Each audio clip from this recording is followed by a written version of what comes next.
اللہ تعالیٰ عنہ سے راوی ہے. اس حدیث کو بیان کرتے ہوئے سیدنا ابو ہریرہ جب بیان کرنا چاہتے تھے نا تو آپ پر غشی طاری ہو جائے, آپ پر بے ہوشی طاری ہو جائے. ہوش آتا تو پھر دوبارہ سے آپ بیان کرنا چاہتے تھے لیکن پھر بے ہوش ہو جاتے. یہ کیفیت جو سیدنا ابو ہریرہ رضی اللہ تعالی عنہ کی رہی نا, 3 بار رہی. 3 بار یہ کیفیت رہی کہ آپ جس حدیث کو بیان کرنا چاہتے تھے, بیان کرتے سے پہلے آپ پر غشی طاری ہو جائے. توجہ ہے کمیٹی والوں کی؟ غشی طاری ہو جاتی, بے ہوش ہو جایا کرتے. بعد میں 3 مرتبہ بے ہوش ہونے کے بعد جب ہوش آیا تو پوچھا, جب ہوش میں ہوئے قاعدے کے ساتھ پوچھا, یا ابو ہریرہ آپ جو حدیث جو بات بیان کرنا چاہتے ہیں رسول اللہ کی, آپ بیان کرنے سے پہلے آپ پر بے ہوشی طاری کیوں ہو جاتی؟ تو کہتے ہیں میں نے وہ حدیث جو پڑھی ہے نا, جو حضور نے بیان فرمایا کہ قیامت کے دن ایسے عالموں کو, ایسے نمازیوں کو بلایا جائے گا اور ان سے فرمایا جائے گا, یہ بتاؤ تم نے علم کیوں حاصل کیا, تم نے نمازیں کیوں پڑھی, اور پھر ان کو جہنم میں بھی ڈال دیا. تو جب میں یہ بات سنتا, جب میں اس کو یاد بیان کرنا چاہتا تھا اس سے پہلے مجھ پر غشی طاری ہو جاتی, بے ہوش ہو جاتا. میں یہ سوچتا تھا کہ ایسا تو نہ ہے کہ میں ان میں سے نہ ہو جاؤں. جب یہ خیال آتا تو حضرت ابو ہریرہ کہتے ہیں مجھ پر بے ہوشی طاری ہو جاتی. فرماتے ہیں میں یہ سوچتا ہوں عالم بھی جہنم میں ڈال دیے جائیں گے, نمازی بھی ڈالے جائیں گے, وہ کون سے والے ہوں گے؟ فرمایا وہ لوگ ہوں گے جنہوں نے نماز اس لیے پڑھی ہوگی کہ لوگ ہم کو نمازی کہیں. وہ لوگ وہ ہوں گے جنہوں نے علم اس لیے حاصل کیا ہوگا, لوگ ہمیں عالم کہیں. وہ لوگ وہ ہوں گے جو حاجیوں کو بھی ڈالا جائے گا, پوچھا جائے گا تم نے حج کیا, کہاں کیا, کیوں کیا, کہیں گے تیری رضا کیا. اللہ فرمائے گا فرشتوں سے یہ جھوٹ بول رہا ہے, اللہ کی رضا نہیں تھی, اس کی اپنی منشا تھی. منشا یہ تھی کہ لوگ مجھے حاجی کہنے لگ جائیں. اللہ کی رضا کو نہیں کام کرنا. نمازیں پڑھ لی تھی تو اپنے اس لیے پڑھ لی تھی لوگ مجھے نمازی کہیں, علم حاصل کیا اس لیے کہ کیا لوگ مجھے عالم کہیں. کیا کمیٹی والوں بتاؤ, تم نے جو جلسہ کیا یہ نیت کر لی ہے کہ یہ مالپور تتیرا والے جو آنے والے مہمان ہیں یہ تمہارا نام یاد رکھ لیں کہ کوئی اسلم میاں ہے, کوئی انیس میاں ہے, کوئی فلاں صاحب ہے, کوئی فلاں صاحب ہے. یہ نام اگر نیت ہے تو آپ نے جو محنتیں کر کے چندے مانگے تھے لوگوں سے, کہا اللہ ہمیں اللہ کے نام کو دو کہ ہمیں جلسہ کرانا ہے, دین کا کام کرنا ہے. بتاؤ آپ نے یہ جو محنتیں کی, مشقتیں کی, لوگوں کی باتیں سنی, ان سب پر آپ کو اجر کیا ملا؟ عزیزان گرامی, نیت اچھی کر لی. بخاری شریف کی حدیث ہے انما الاعمال بالنیات. امام بخاری جب سب سے پہلے بیان کرتے ہیں تو پہلے حدیث کو بیان کیا, فرمایا اعمال کا دار و مدار نیتوں پر ہے. آپ کو ثواب نہیں ملنے والا ہے. آپ چاہتے ہو کہ آپ کے نام اعمال میں نیکیاں آئیں تو دیکھو اللہ کی رضا کو کام کرو, نام تو ہو ہی جاتا ہے. آپ سمجھ رہے ہیں؟ اللہ کی رضا کو کام کرو, نام ہو جائے گا. جتنے اللہ والوں کی جو ذکر کرتے ہو نا, کبھی بڑے پیر صاحب کا ذکر ہو رہا ہے, کبھی خواجہ پاک کا ذکر ہو رہا ہے, کبھی بڑے سرکار کا, کبھی چھوٹے سرکار کا, کبھی اعلیٰ حضرت کا, کبھی مفتی اعظم ہند کا, کبھی تاج الشریعہ کا, یہ جو ذکر ہو رہا ہے نا, انہوں نے نیت یہ کر لی تھی ہم سے ہمارا اللہ راضی ہو جائے. اور جب اللہ راضی ہو جاتا ہے تو پھر مصطفیٰ کریم فرماتے ہیں من کان اللہ کان لہ, جو اللہ کا ہوتا ہے اللہ اس کا ہوتا ہے, اور جس کا اللہ ہو جاتا ہے تو پھر ساری خدائی اس کی ہو جاتی ہے. کام اس لیے کرو کہ اللہ ہو, اللہ کے تم ہو جاؤ. جب تم اللہ کے ہو جاؤ گے نا تو پھر تمہارا نام خود بخود ہو جائے. لوگ بدل جائیں گے, لوگ آتے رہیں گے, جاتے رہیں گے, لیکن اصل میاں کا نام رہے گا. جیسے خواجہ پیر کا نام ہے, جیسے سرکار کو سیاست کا نام ہے. جانتے ہیں کیوں نام ہے؟ ان کے منشا یہ نہیں تھا کہ لوگ ہمیں یہ کہیں کہ 40 سال فجر کے وضو سے عشاء کی نماز پڑھی تھی. منشا یہ تھا کہ اللہ راضی ہو جائے, اور جب اللہ راضی ہوگا تو پھر ساری خدائی ان کی ہو جائے. اللہ بہت خوبصورت راضی ہوگا, ہم سے ہمارا رب راضی ہوگا. سمجھ رہے بات کو نہیں؟ تو اچھی نیت کرو.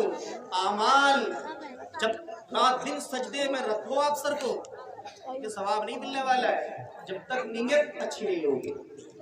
اس لیے ہمارا جو دین ہے نا آدھا دین جو ہے نیت پر موقوف ہے صاحب. اگر نیت اچھی نہیں ہے، نیت نہیں ہے نماز میں، تو نماز ہی نہیں. سمجھ رہے بات؟ نیت کریں گے تو نماز، اور یہ نماز کے لیے شرط ہو گئی. سمجھ رہے ہیں آپ؟ ضروری ہو گئی، نہ کری نیت تو پھر نماز نہیں ہوگی. کیا سمجھے؟ نیت اچھی ہوگی نا تو پھر ثواب ملے گا. بہرحال اب آپ آگے سے پیچھے تک کلمہ طیبہ سنائے، لا الہ الا اللہ محمد رسول اللہ صلی اللہ علیہ وسلم. اعلیٰ حضرت فاضل بریلوی علیہ رحمہ کی شیخ سے میں اپنی بات کر رہا ہوں. پیش نظر وہ نوبہار سجدے کو دل ہے بے قرار. پیش نظر وہ نوبہار سجدے کو دل ہے بے قرار. روکیے سر کو روکیے یہی تو امتحان ہے. روکیے سر کو روکیے یہی تو امتحان ہے. اور فرماتے ہیں اعلیٰ حضرت ممکن میں یہ قدرت کہاں، واجب میں عبدیت کہاں. بات آپ کو سمجھ میں نہیں آئی کہ اعلیٰ حضرت کا شعر ہے یہ. اعلیٰ حضرت فرماتے ہیں ممکن میں یہ قدرت کہاں.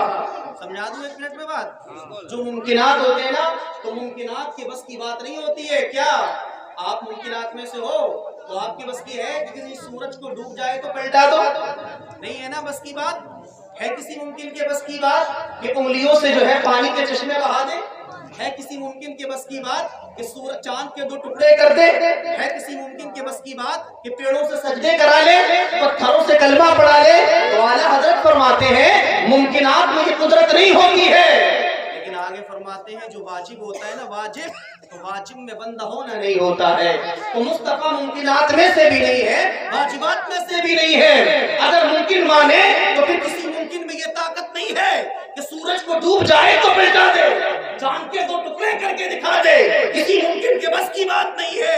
امام اہل سنت فرماتے ہیں ممکن میں یہ قدرت کہاں، واجب میں عبدیت کہاں. واجب اللہ کی ذات ہے اور اللہ کی ذات میں بندہ ہونا نہیں. فرماتے ہیں اعلیٰ حضرت حیران ہوں، یہ بھی ہے خطا، یہ بھی نہیں، وہ بھی نہیں. نہ ممکنات میں ہے نہ واجبات میں ہے. اگر واجبات میں مانا تو بندہ مشرک، اور ممکنات میں مانے تو پھر مصطفیٰ ایسا کوئی ممکنات لاگے. کسی دوسری نعت کا آخری مصرع اعلیٰ حضرت کا مقطع کہتے ہیں لیکن رضا نے ختم سخن اس پہ کر دیا. لیکن رضا نے ختم سخن اس پہ کر دیا. خالق کا بندہ خلق کا آقا کہوں. سبحان اللہ سبحان اللہ. بندہ خلق کا آقا کہوں تجھے. بہرحال اس کو جو ہے شاعری کی بات نہیں ہونی ہے، بات یہ ہونی ہے آپ کو کچھ اصلاح کرنی ہے. قاری ناظم نے بتایا اصلاح معاشرہ ہے. میں نے آیت مبارکہ پڑھی ہے قد افلح من تزکا. اللہ تعالیٰ ارشاد فرماتا ہے لوگوں کامیابی چاہتے ہو اور کامرانی چاہتے ہو تو ایک کام کرو. آپ کام کیا ہے؟ اللہ فرماتا ہے کامیابی کا ذمہ دار ہے قد افلح من تزکا. کامیاب وہ ہو گئے جنہوں نے اپنے دلوں کی صفائی کی. وہ کامیاب ہو گئے قد افلح من تزکا جنہوں نے نفس کا تزکیہ کر لیا، اپنے نفسوں کو پاک کر لیا. اللہ نے انہیں کامیابی عطا فرمائی. فرمایا کامیابی یہ نہیں فرمایا اللہ نے قد افلح من صلی. کامیابی یہ نہیں ہے کہ جنہوں نے نمازیں پڑھ لی صرف وہ کامیابی ہو گئی. بتایا کامیابی کی جو پہلی سیڑھی ہے نا وہ یہ ہے قد افلح من تزکا. کامیاب وہ ہے جنہوں نے اپنے نفسوں کو صاف کر لیا، اپنے دل کی صفائی کر لی. جن کے دل صاف نہ ہو سکے اللہ نے فرمایا انہیں کوئی کامیابی نہیں. کامیابی ان کی ہے جن کے دل صاف ہو گئے، جن کے دلوں سے قدرت نکل گئی ہے، بغض نکل گیا ہے، جن کے دل جو ہے اللہ کے لیے پاک و صاف ہو گئے ہیں. اللہ فرماتا ہے قد افلح من تزکا. کامیاب وہ ہوئے ہیں جنہوں نے اپنے دلوں کی صفائی کی. کامیابی نہ ہو سکے جن کے دل صاف. سبحان اللہ. بہت خوب بات توجہ دو، آپ کو سمجھ میں آنے والی ہے. میں آپ کو یہ بتاؤں قد افلح من تزکا. ایک بات کا ذکر ہے کہ نبی کریم صلی اللہ علیہ وسلم دلوں کی صفائی کہتے ہیں. آقا کریم صلی اللہ علیہ وسلم نے ارشاد فرمایا، صحابہ کرام بیٹھے ہوئے، حضور بھی بیٹھے ہیں. اب سرکار نے ارشاد فرمایا ادھر سے جو آنے والا جو بندہ ہے نا وہ جنتی ہے. حضور بیٹھے ہوئے، صحابہ بھی بیٹھے ہیں. سرکار نے فرمایا دیکھو اس دروازے سے جو آنے والا ہے وہ جنتی ہے. جب حضور نے ارشاد فرمایا تو سب نے جو ہے اس طرف اپنی نگاہیں لگائی اور دیکھے کہ دنیا میں جنتی کو دیکھنا ہے تو حضور نے فرمایا جو ادھر سے آئے گا وہ جنتی ہوگا.